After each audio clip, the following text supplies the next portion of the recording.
नमस्ते दोस्तों, welcome to the ज्ञान इलेक्ट्रिकल।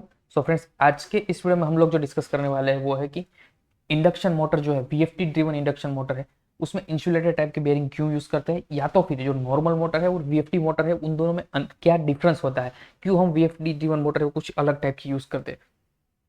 तो चलो उसके बारे में हम लोग आज इस वीडियो में बात करते हैं। तो गाइस, ये जो मोटर है वो वीएफडी मोटर है। तो ये जो वीएफडी मोटर है वो ड्राइव होती है वीएफडी से। तो जो वीएफडी का आउटपुट जो निकलेगा वो डायरेक्टली जाता होगा मोटर में, और जो वीएफडी को इनपुट मिल रहा है वो डायरेक्टली आपके एसी सोर्स, चाहे वो पीसीसी हो या एमसीसी हो, वहां से मिलता होगा और वीएफडी को डायरेक्टली या प्योर एसी सप्लाई मिलता होगा। अब गाइस, ऐसा क्या हो रहा है वीएफडी के अंदर कि हमको जो इंडक्शन मोटर है उसका बेरिंग हो इंसुलेटेड यूज करना पड़ रहा है। तो चलो उसके बारे में बात करते हैं।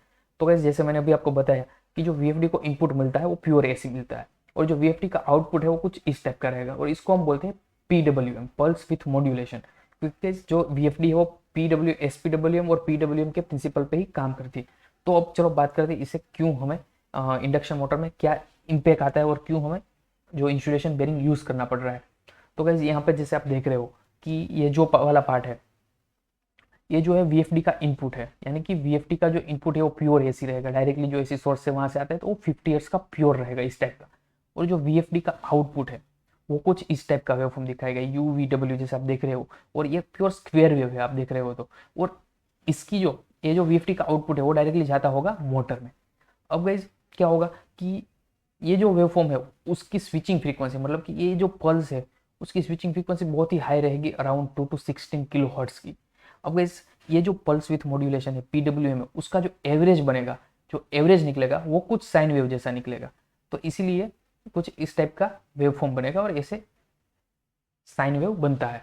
तो ये जो वेव है वो डायरेक्टली फील होता है मोटर को। बट गाइस, इसमें दिक्कत क्या रही है, ऐसा होने ऐसा ऐसा पल्स विथ मॉड्यूलेशन है, पीडब्ल्यूएम स्क्वायर वेव जनरेट हो रहा है, उसे मोटर में क्या हो रहा है कि हमें इंसुलेटर बेरिंग यूज करना पड़ रहा है, उसके बारे में बात करते हैं। तो गाइस, जो ये हेल्दी है, मतलब कि जो नॉर्मल 50 हर्ट्स वाला जो आप प्योर साइन वेव वाला सप्लाई दोगे, तो क्या होगा कि इसका जो वेक्टर सम रहेगा, इसका वोल्टेज का जो वेक्टर सम रहेगा वो क्या रहेगा कि I R plus I Y plus I B is equal to zero रहेगा। कि मतलब आपको कुछ करंट नहीं मिलेगा, वेक्टर सम तीनों का कर दोगे तो वो जीरो रहेगा, वोल्टेज भी जीरो रहेगा हेल्दी कंडीशन में। बट हेल्दी कंडीशन में गाइस, वीएफटी का जो आउटपुट रहेगा तो उसमें भी क्या होना चाहिए आइडियली कि ये U plus V plus W जो वेक्टर सम आप कर दोगे वोल्टेज का, तो वो भी आपको जीरो मिलना चाहिए। बट एक्चुअली में ऐसा नहीं हो रहा है, क्योंकि गाइस ये जो है वो स्क्वेयर वेव हमने हमने क्या है कि जो pure wave, pure AC wave है, उसको हमने मैनिपुलेट करके यहाँ पे पीडब्ल्यूएम बना दिया। तो उसकी वजह से गाइस क्या है कि जो न्यूट्रल वोल्टेज, या तो फिर हम बोल सकते हैं कि I R plus I Y plus I B, या तो फिर वोल्टेज में बोल सकते हैं कि V R plus V Y plus V B, जो वी एफ डी निकाल रहा है आउटपुट में, वो में प्योर जीरो नहीं मिल रहा है, कुछ वैल्यू मिल रही है। जैसे कि अभी हम आपको बताते हैं, यहाँ पे बात करते हैं तो आप देखो कि कुछ इस टाइप का इसका वेव मिलेगा। ये जो वीएफडी का कुछ जो न्यूट्रल, या तो फिर हम बोल सकते हैं कि जीरो सीक्वेंस वोल्टेज, कुछ इस टाइप का वेक्टर सम कुछ इस टाइप का मिलेगा आपको। एक प्योर जीरो नहीं मिलेगा। अगर प्योर एसी है 50 हर्ट्ज वाला तो आपको मिलेगा जीरो, बट वीएफडी का आउटपुट है उसमें कुछ इस टाइप का मिलेगा। और गाइस, यही है, इसको बोला जाता है कॉमन मोड वोल्टेज। तो ये कॉमन मोड वोल्टेज जो है वही पूरा रीजन है कि जो इंडक्शन मोटर है उसका बेरिंग फेल कर देता है अगर हम इंसुलेटेड टाइप का बेरिंग यूज नहीं करेंगे। तो चलो उसके बारे में अब हम बात करते हैं। तो आई होप आप समझ गए कि यहाँ तक का वीडियो आपको क्लियर हो गया होगा, आई होप। अब चलो बात करते हैं आगे। तो गाइज, यहाँ पे एक मैंने क्रॉस सेक्शन व्यू लिया है मोटर का, और ये सेम वीएफडी से ये फीड हो रही है। अब गाइज क्या होगा कि कॉमन मोड वोल्टेज जो है, अभी हमने बात किया कि जो कॉमन मोड वोल्टेज है उसकी वजह से गाइज क्या होगा कि इंडक्शन मोटर के जो शाफ्ट है, इस शाफ्ट में करंट प्रोड्यूस होगा। और ये करंट प्रोड्यूस जो होगा इस क्या करेगा कि ये करंट फाइंड करेगा कि भाई मेरे को अर्थ होना है, अर्थ होने के लिए मेरे को रिटर्न पाथ के लिए अगर इसको रिटर्न पाथ नहीं मिलेगा तो ये इंटरनली सर्कुलेट होता रहेगा और कोई दिक्कत नहीं है। बट अगर इसको रिटर्न पाथ कहीं से मिल जाता है तो क्या होगा कि ये जो करंट है वो डायरेक्टली ग्राउंड हो जाएगा। अब ये ट्राई करेगा ढूंढने का कि इसको ग्राउंड कहाँ से मिलेगा। तो गाइस क्या आएगा कि जो इंडक्शन मोटर का बॉडी है वो अर्थ रहता है, तो जो एक करंट है, जो शाफ्ट करंट है, वो उसको जो कम रेजिस्टेंस वाला और जो वीक पार्ट जो मिलता है वो बेरिंग मिलता है, कि वो बेरिंग में से ट्राई करेगा कि बॉडी तक आ जाए। तो वो काफ़ी बार ऐसा होता है कि guys, इसका जो स्पाइक है उस टाइम पे क्या होगा कि ये जो करंट है वो डायरेक्टली शाफ्ट में से निकल के बेरिंग में जाता है, बेरिंग के इनर से बॉल बेरिंग में होके और डायरेक्टली उसके आउटर से निकल के डायरेक्ट बॉडी में आता है और बॉडी से वो अर्थ होता है। तो इस टाइम पे वो बेरिंग को डैमेज करता है। तो चलो उसके बारे में देखते हैं।